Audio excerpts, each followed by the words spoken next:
Alright guys, it's Charlie Tango 1994 back with another YouTube video. This week I thought I'd bring out a few handheld CB radios to take a look at. It's often the case that when people first get into CB radio, they tend to start out with some form of handheld CB radio. And since I got back into CB radio, I've collected quite a few different handheld CB radios, which we'll take a look at in a moment. Typically, handheld CB radios were cheaper than the mobile and home-based CB radios that were available. And since they provide the power, radio and antenna in a single unit, you don't need anything else to get on the air. And this would be why a handheld CB radio would be a good place to start. Certainly, in the days when the channels were insanely busy, there was always someone out there to pick up your signals. But handheld CB radios have a number of downsides. Early handheld CB radios were noticeably bulky and in their day were pretty expensive.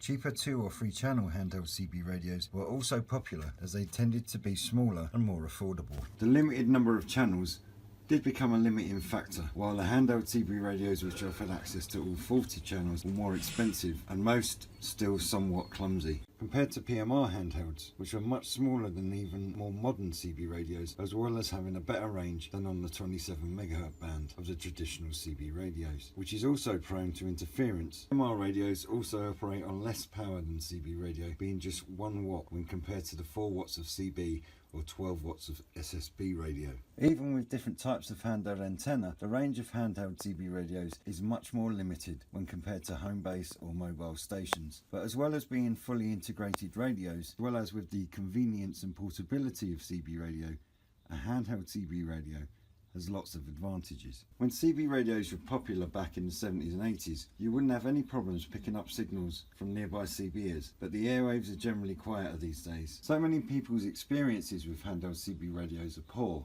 and there are a number of reasons for this. Firstly, the size of the aerial when compared to a home base or mobile aerial plays a major factor about the range of the signal. Often people listen from indoors, which limits the reception of both the received signal and transmitted signals, or they attempt to use it from inside a car, which is probably the worst scenario for a handheld CB radio, considering that both the radio and the antenna are inside a big metal box. Connecting a handheld CB radio to either a home base antenna from home or a mobile antenna in a car will provide a noticeably better experience.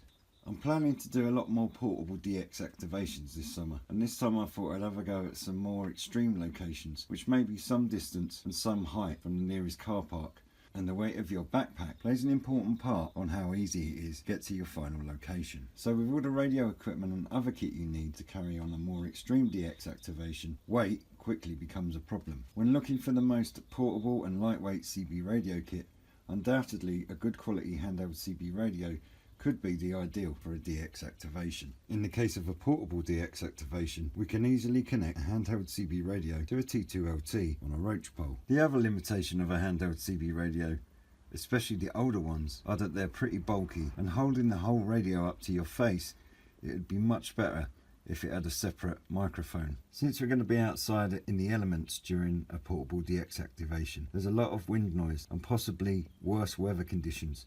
A handheld mic is definitely preferable. So it's fortunate that a lot of handheld CB radios have the ability to attach an external handheld mic. If you're new to this channel and would like to see more CB related videos, feel free to hit the subscribe button below and watch out for new videos uploaded every Wednesday. If you enjoy my videos, don't forget to hit the like button or leave me a note in the comments section. Also, if you're new to CB radio, watch this video through to the end to find out more about the free gift I offer to all of my subscribers. So I've got 2 handheld CB radios that would be suitable to use on one of those DX activations. This is a Skiptech HS2000 FM, and it's a nice little radio. It's small enough and lightweight enough and naturally carries its own batteries, so in terms of weight and size it's close to the ideal really. A couple of problems with this one though. It should have a red LED channel display, but it doesn't show anymore. And then, to be honest, most of the features of it are fairly limited, but it does the job. So you've got up-down channel buttons, and I'll show you in a second what I have to do to get around the fact that you can't actually see what channel you're on. And then there's a high-low power button, So you can go from what you would speculate as 4 watts down to half a watt. Question though that based on the AA batteries that you're running off, there would be enough power to push out at 4 watts. But you've then got a squelch control and an on, off and volume control. Down the side you've got the push to talk button, and then the channel 9 button on the left shoulder. Now the way that I've had to use this in the past, when you're not 100% on what channel you're actually on, every time you turn it on it reverts to channel 9. So then you sort of calculate, if I want to get to obviously channel 19, I just tap the up button 10 times and then that tends to work, but obviously it's a little bit limiting. The other thing to say about this one, and the reason that I wouldn't be taking it, is that it's only got an earphone socket rather than I need a microphone socket, because the ideal would be to connect an external microphone such as one like this. So you can buy external microphones, and as you can see this one's got 2 pins, one for the mic and one for the headphone, so it won't fit on the HS2000 FM. So I'll show you the other one that I've got. So this is a fairly similar looking Handheld CB radio, but this is the ES2000 LCD from Eurosonic, and it actually is a very different radio. Same sort of size and weight, but a lot more features on it. The key difference obviously is that this one is LCD as opposed to LED, which was the Skiptronic one that we just looked at, and it's also got a number of additional features. As you can see, it's got a backlight, so you can turn that on and off to conserve power. You've got a dual watch on this one and a scan mode. It's got squelch up, so we can actually get it to scan the channels for us, and then again a high-low power button. The other big difference, and this is a really important feature, or you know, in most handheld radios, what you don't get is a signal meter. There's no signals coming in, but you'll be able to see when I'm transmitting. If I hit the push to talk button, I've got the S meter flashing up as I do that when I transmit. So a slightly different layout to the Skiptronic. You've got the channel selection on the side shoulder, and then the push to talk button. Takes 12 AA batteries, and it's not too weighty, to be honest. And then at the top you've got the on, off and volume on the left hand side, and squelch on the right hand side. And most importantly, what we talked about before with an external microphone, we need the 2 pins, and this actually isn't the right one, but you can see, as you can see, the mic goes in the mic socket, and then the headphone socket also, and that gives us the ability then to use an external microphone with it. So what I have got is an adapter.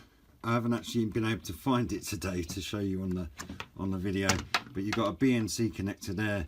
What you would do is use an adapter that would give you a PL259 female. You then would connect, well, pretty much any antenna, but the plan for me would be to connect the T2LT when I'm out on the DX activation. So there you go, guys. There's a look at my Handheld CB radios and my plans for using them for portable DX activations in the summer.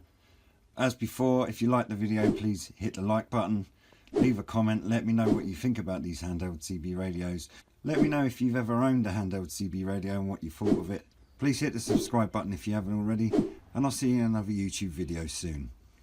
Hope you enjoyed watching this video, and as a thank you to you, particularly if you're new to CB Radio or returning to it after many years, I've put together a free information series called The Beginner's Guide to CB Radio, which I'm sharing with all of my subscribers. To find out more, click the link in the top right corner now. And new for 2018 is my CB Radio playlists.